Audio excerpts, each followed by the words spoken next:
Hey, it is your buddy, Peace and Harmony with you here today. And much love going out to the empowered harmonizers. We're zooming in and focusing in on a very important and interesting topic that comes to really understanding the dynamics of relationships with a covert narcissist.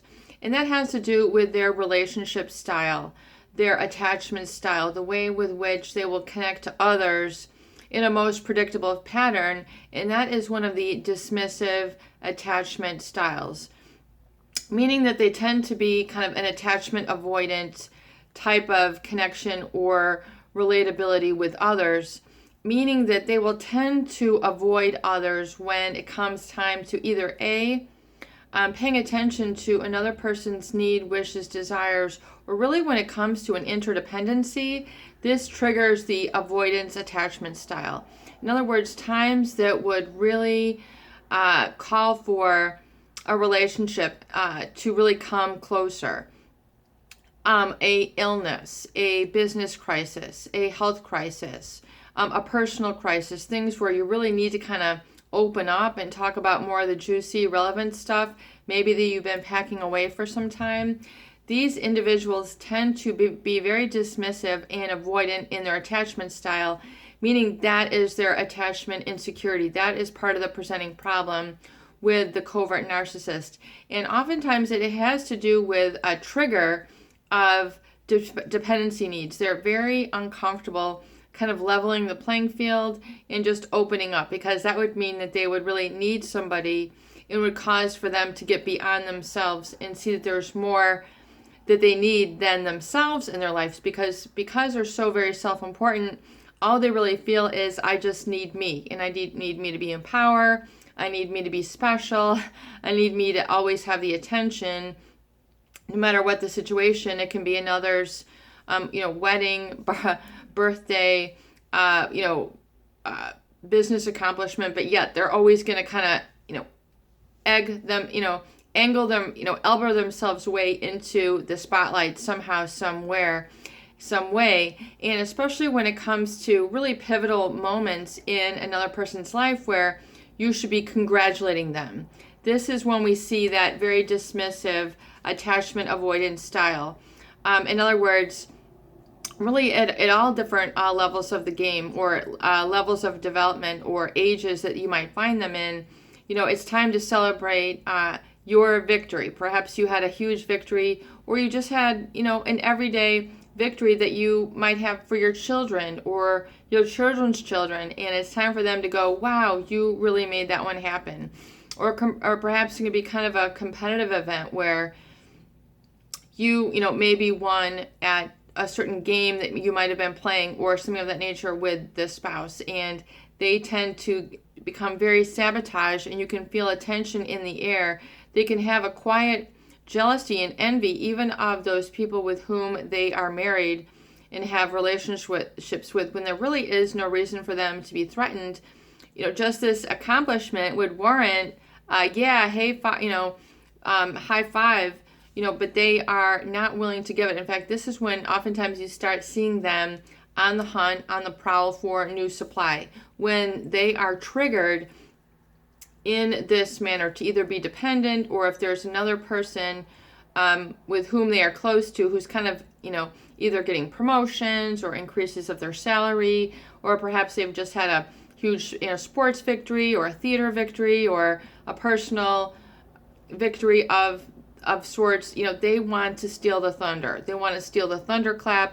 They want to steal the rolling of the thunder. They want to have it all, because they really do have an insatiable need and really an addiction to being the one who is looked at as number one and thought of as most highly of. It does become very pathological and malignant in these individuals. So when we talk about really, is it neurologically based? Oftentimes there is reduced activity in the interior amygdala, the anterior insula, during episodes where empathy would be called for. So it's almost like an apathy that they will reflect, like, I don't really care. It doesn't really, they're kind of unaffected by people's feelings. So or it doesn't really have high relevancy or high priority in their visual field or in their emotional field, their heart field, so that it doesn't become attended to on a daily basis. So it really has a lack of activity when they look at brain scans of these types of individuals. And it's felt that it's really not that way because of any sort of disease, but it's just really due to lack of motivation. They just don't really have an interest in that healthy attachment. And so they can have selective empathy, which means, they can have that slight empathetic date or moment or week or whatever it is, but then they go right back to the usual stuff. And so, we see a deficit. We see that there's, it's not a continual thing that they are threatened by. So,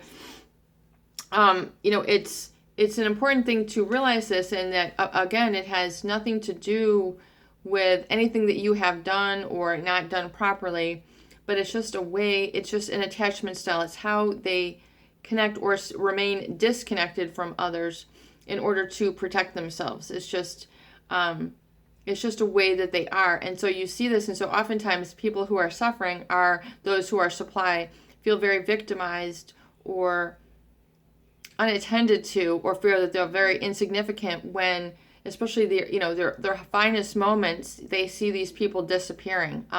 They're not there. They're not there with a congratulations. They're not there with a smile. They're just kind of unaffected. It just is not very relevant. It's not a high priority for them. They would rather go back to, whatever it is, or, furthermore, though, as mentioned, they will oftentimes end up sabotaging or have something else to detract from people and take away from your accomplishment. So if you feel this sort of sabotage, you might just want to keep some, just as I always recommend, realize that you can almost forecast that this is going to happen. So you might not want to then broadcast your accomplishments. I had a viewer who asked a question about a couple days ago, about a week ago, and she mentioned that she had expressed something like this to her husband, and she can just feel the tension mounting, in that the sabotage is like on the prowl. It's just like ready to go. And so she's wondering, well, what can you do? Well, you might need to keep some of your own accomplishments, your goals, your dreams a little bit bottled up. You might need to keep them a little bit secretive. In other words, don't leak them.